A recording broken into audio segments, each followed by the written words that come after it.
Yung samahang sa Diyos, kahit yung unang siglong Kristiyano, maliliit, mahihina. O, di ba? O, anong klaseng bayan ito? Pakinggan nyo, ha? Pati ang kanyang taga-akay, nakasulat sa Biblia kung anong klaseng taga-akay siya meron eh.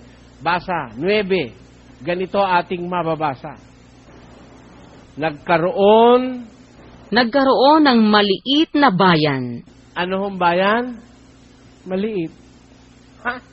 Comparative yan, ha? Kasi may malalaki eh. O, at iilan ang tao sa loob niyaon. O, iilan. Tamo, maliit lang. Ang pinakikitang larawan ng Biblia, no? Maliit na bayan, kakaunti lang naman ang tao sa loob niyaon. May nasumpungan nga roon. May nasumpungan nga roong isang dukhang pantas na lalaki. Ang kanyang sa gitna ng bayan, may nakitang isang dukha. Pero pantas na lalaki. Ibig sabihin ng pantas, may maalam. Di ba? Wise. Pero dukha. Walang palasyo. Dukha eh. At ang possibility nga, may utang pa dahil dukha eh. Di ba?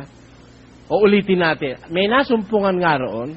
May nasumpungan nga roong isang dukhang pantas na lalaki at inligtas niya ng kanyang karunungan ang bayan. Kita nyo, yung palang magliligtas sa bayan, isang dukhang pantas na lalaki.